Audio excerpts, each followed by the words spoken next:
가치 있는 행동을 하지 아니한 날, 그날은 잃어버린 날이다. 영국 식물학자 자코 보바트의 말입니다. 어떤 합격 수기에서 이런 내용을 읽은 기억이 납니다. 나는 목표를 하루 한 번은 집중해서 공부하기 라고 세웠다. 대부분의 수험생들은 거의 하루 종일 공부를 합니다. 하지만 책상 앞에 앉아있다고 해서 집중하는 정도가 모두 같은 것은 아니지요. 밥을 많이 먹었거나 날씨가 너무 좋거나 펼친 페이지가 너무 어렵거나 하는 여러 가지 이유 때문에 억지로 의자와 씨름하고 있는 경우도 많습니다. 어쩌다 보면 공부가 잘 될 때도 있어요. 이럴 때는 마치 스포츠카를 타고 잘 포장된 직선 도로의 내리막길을 질주하는 것 같습니다. 가속 페달을 밟지 않아도 쾌속 전진이지요. 솜씨 좋은 전업주부가 살림살이를 정리하듯 낯선 개념을 만나도 척척 연결고리가 생겨납니다.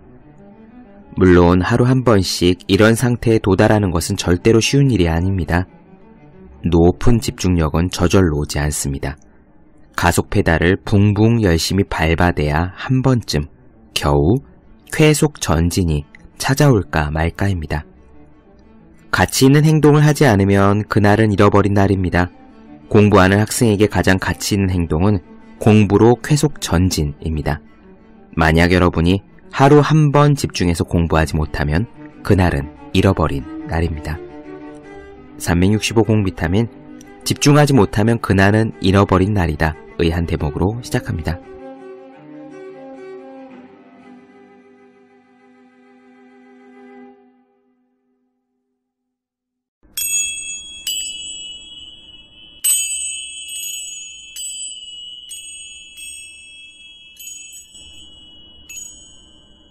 네, 안녕하세요. 본격 공부작업 팟캐스트 서울대는 어떻게 공부하는가 한지우입니다.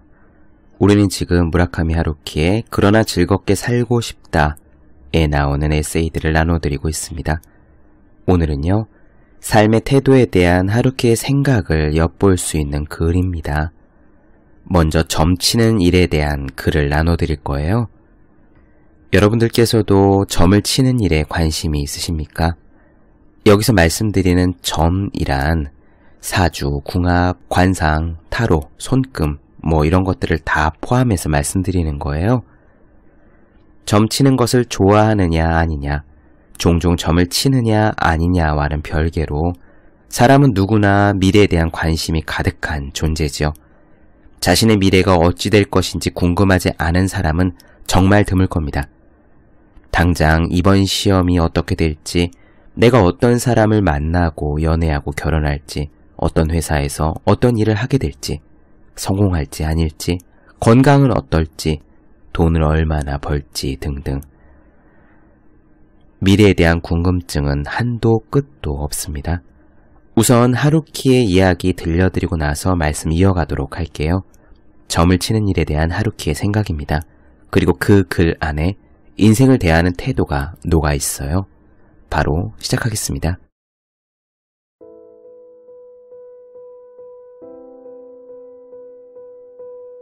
한때 점치는데 열중했던 적이 있다. 물론 열중했다고는 해도 재미삼아 하는 정도였지만 그래도 한밤중에 가만히 정신을 집중하면 가벼운 무아지경 상태에 빠지고 그럴 때는 스스로도 깜짝 놀랄 정도로 이런저런 것들을 잘 알아맞혔다. 한 예로 어떤 여자의 점을 치자 그녀의 연인이 몇 살이며 어디 출신이고 형제는 몇 명인지가 비교적 막힘없이 떠올랐다. 그렇지만 한번 이런 일을 하고 나면 지쳐서 기진맥진하게 될 뿐더러 친구들을 상대로 하는 것이니만큼 복채를 받을 수도 없어서 어느 사이엔가 그만두게 되었다. 이런 것을 바로 초자연 능력이라고 봐야 할지는 의견이 분분하겠으나 지금의 내 생각으로는 이것은 일종의 감 같은 것이 아닐까 한다. 특별히 점을 치지 않아도 세심한 주의를 기울여 다른 사람과 접하다 보면 상대방의 몸짓이나 말투, 미묘한 분위기 같은 것으로 여러 가지 일들을 추측하게 되고 무아지경 상태에 몰입하다 보면 그런 감이 좀 더 연마되어 그 영역이 더욱 확대되어 가는 것이다. 무아지경 상태라고 하기에는 조금 주제 넘을지도 모르겠지만 장편 소설을 쓰고 있다 보면 때때로 머릿속이 텅 비어 그런 비슷한 상태가 되는 적이 있다. 이름하여 라이팅 하이라는 건데 이것도 딱히 초자연 현상이 아니라 단지 단순한 감의 확대일 뿐이다. 그런 상태에 빠졌을 때 재떨이나 지우개가 방 안을 날아다니는 일이 일어난다면 내 소설도 한층 무시무시해지겠지만 다행인지 불행인지 그런 일은 한 번도 없었다. 개인적으로 나는 점이란 것에 신경 쓰지 않는다. 운수라던가 징크스 같은 것에도 흥미가 없다. 믿지 않는 게 아니라 원칙적으로 신경을 쓰지 않으려고 하는 것이다. 이것은 나와 자동차와의 관계랑 비슷하다. 그 유효성을 어느 정도는 인정하지만 개인적으로는 불필요하다고 생각하는 것이다. 점이나 운수라는 건 한번 신경 쓰기 시작하면 늘 연연해하기 마련이고 무엇이든 한번 연연해하기 시작하면 그 영역은 점점 확대되어 가는 법이다. 나는 성격상 그런 부담이 증폭되어 가는 걸 참지 못하므로 다소 재수가 없더라도 하려고 마음먹은 일은 하고 싶지 않은 일은 안 한다. 이것은 성격이 강하냐 약하냐의 문제가 아니라 사고방식의 문제라고 나는 생각한다. 예를 들어 나는 결혼할 때 점쟁이에게서 와, 이거 참 형편없는 궁합이군요 라는 소리를 들었지만 전혀 아랑곳하지 않고 결혼했다. 결혼을 해보니 정말 형편없는 궁합이라는 게 판명되었지만 뭐 어때 라며 체념하고 15년 이상 함께 살아왔다. 정말로 형편없는 궁합이란 의외로 좋게 작용하는지도 모른다. 그리고 나는 자주 이사를 하는데 그때마다 점을 신봉하고 있는 친구에게서 그 집은 그만두는 게 좋겠어. 그쪽은 하루키한테 최악의 방향이라고 라는 얘기를 들었다. 그 사람 말에 따르면 나는 늘 최악의 시기에 최악의 방향에서 이사할 집을 발견하는 특수한 능력을 가진 듯 싶다. 그 사람은 또 지금 그곳으로 내가 이사하면 끔찍한 일이 일어날 거야. 아픈 사람이 생기고 일은 제대로 풀리지 않지. 부모 상을 당할 수도 있고 화재가 날 위험도 있어. 앞으로 2달만 기다려봐. 2달만 지나면 모든 게 잘 풀릴 테니까 라고도 했다. 그렇지만 나는 2달은커녕 잠시도 기다리지 않고 곧바로 이사해버린다. 한번 그렇게 양보를 하면 앞으로 똑같은 일이 또 일어나 2달이 반년이 되고 1년이 될 게 뻔하기 때문이다. 그런 말에 한 번 지면 결국 언제까지고 계속 지게 된다. 그러니까 괜찮아, 될 대로 되라지 뭐 라는 배짱으로 당당하게 뚫고 나간다. 이런 진취적인 자세를 취하는 한 운세 따위에 진리가 없다. 그러는 사이에 그 사람도 포기했는지 우리 이사에는 일절 참견하지 않게 되었다. 이런 성격은 옛날부터 쭉 그래왔던 것으로 고등학교 때는 어머니가 대학 입시를 위해 신사에서 사오신 잡귀를 쫓는다는 화살을 내가 둘로 뚝 부러뜨려 내다 버린 일이 있었다. 그런 짓을 하면 어떻게 될 것인지 시험해보고 싶었기 때문이다. 화살 하나쯤 부러뜨렸다고 해서 대학에 떨어진다면 대학 따윈 어떻게 되든 상관없다는 생각도 있었다. 뭐랄까, 자포자기 비슷한 실험 정신인 것이다. 결과부터 말하자면 나는 국립대학은 떨어지고 2군데 사립대학에 합격했다. 부모님은 사립대학은 돈이 많이 든다는데 하고 중얼중얼 불평을 늘어놓으셨고 그 점에 대해서는 내가 잘못했다는 생각도 들었지만 실제적으로는 국립대학에 가지 않아서 그 후에 어떤 불이익을 당했던 기억은 없다. 어쩌면 있었는지도 모르지만 나는 전혀 눈치채지 못했다. 점괘를 믿거나 안 믿거나 미신을 신봉하거나 신봉하지 않거나 그것은 각자 알아서 좋을 대로 할 일이고 다른 사람이 이러쿵 저러쿵 할 문제도 아니지만 나는 개인적으로는 굳이 흉일에 결혼식을 올리려는 타입의 사람들이 좋다. 흉일이 됐든 뭐가 됐든 우리는 잘 해나갈 거라는 신념이 있으면 무엇이든 잘 헤쳐나갈 수 있을 것 같다. 물론 내가 책임은 지지 못하겠지만 말이다. 네, 어떻게 들으셨습니까? 저는 개인적으로 하루키의 이런 태도가 참 마음에 듭니다. 마치 담력 훈련을 위해 공동묘지 앞에 서서 그 안으로 보란듯이 앞장서 걸어가는 보이스카웃 같은 느낌이 들어요. 저쪽에 가면 뭐가 나올 것 같고 귀신이 나올 것 같아 라고 다들 꺼림칙해 하는 것을 있는지 없는지 어디 한번 보자 하고 일부러 가는 거죠.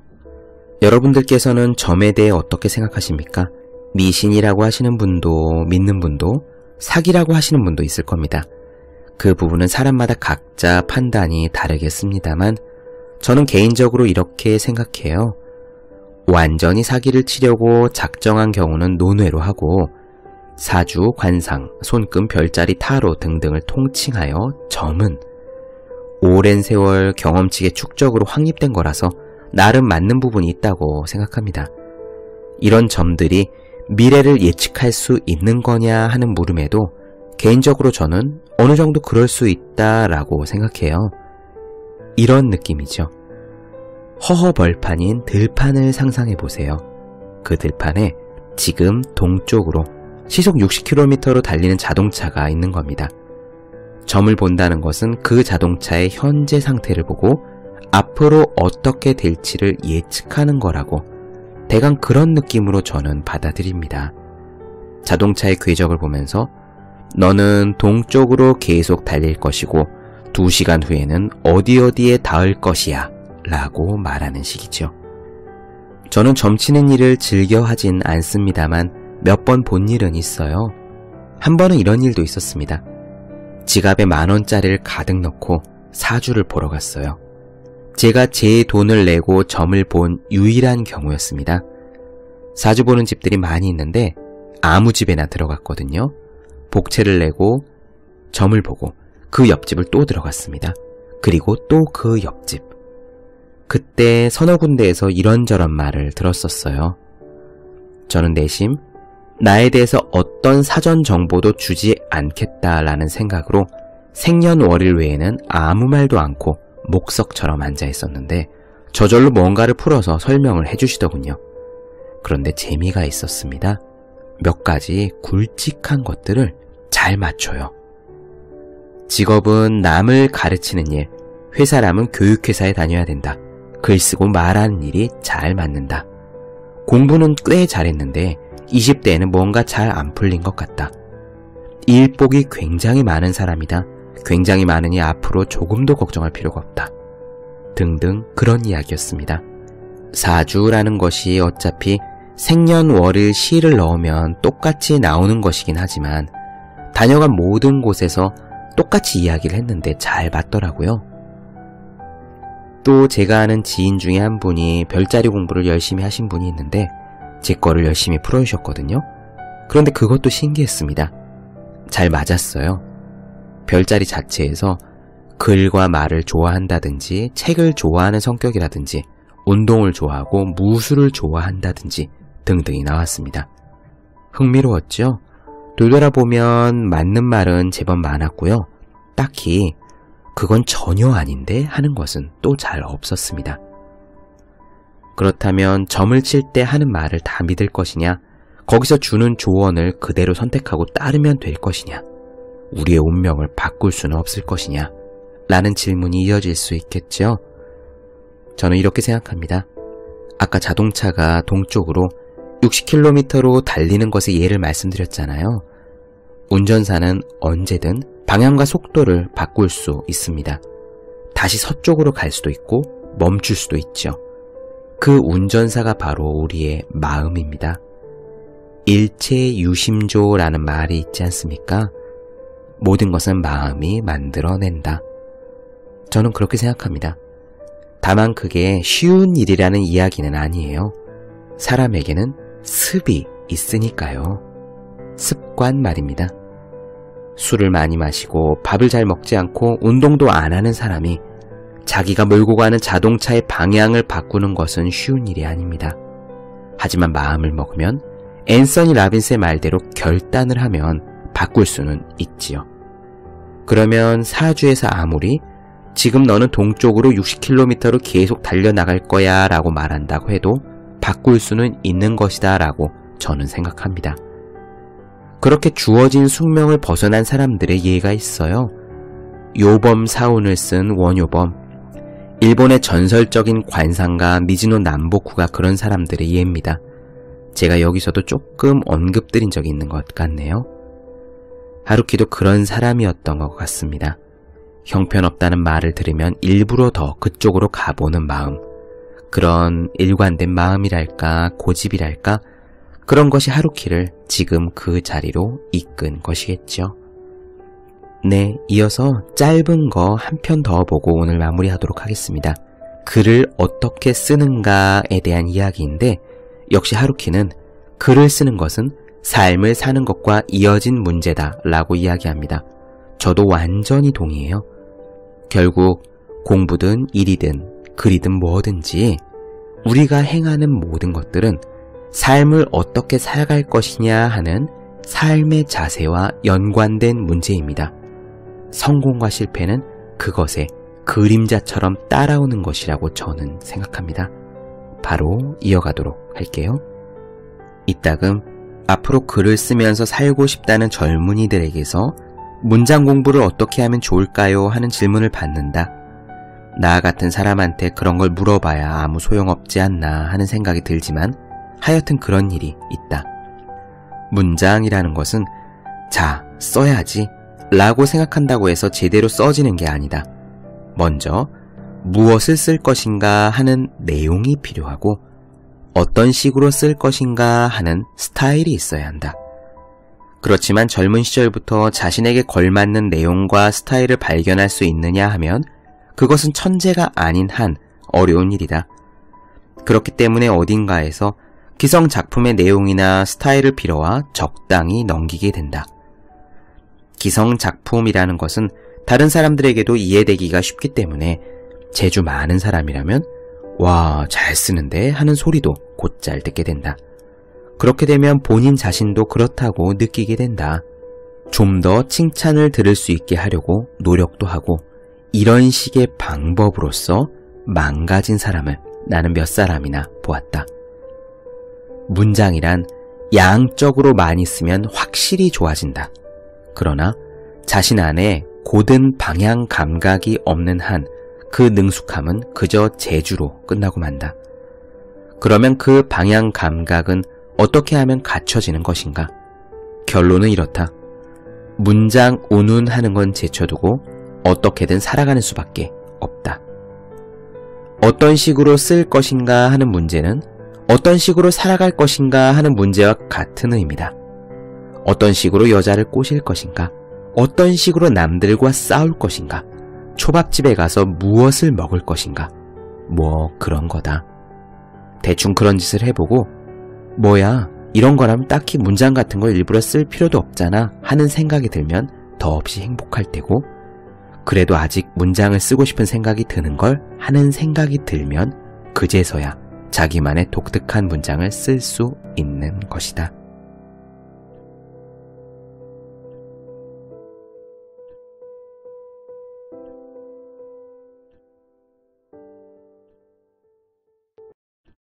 네, 본격 공부자극 팟캐스트 서울대는 어떻게 공부하는가, 무라카미 하루키의 그러나 즐겁게 살고 싶다 에세이를 나누어 드렸습니다.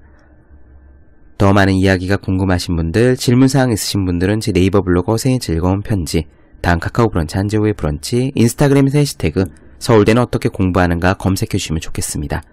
또 매일매일 공부하시는 분들, 여러분 주변에 매일매일 공부하고 계시는 그분들을 위해서 하루 한 페이지씩 읽고 공부할 의지를 북돋는 책, 보기만 해도 공부하고 싶어지는 365 공부 비타민을 선물해 주시면 좋겠습니다.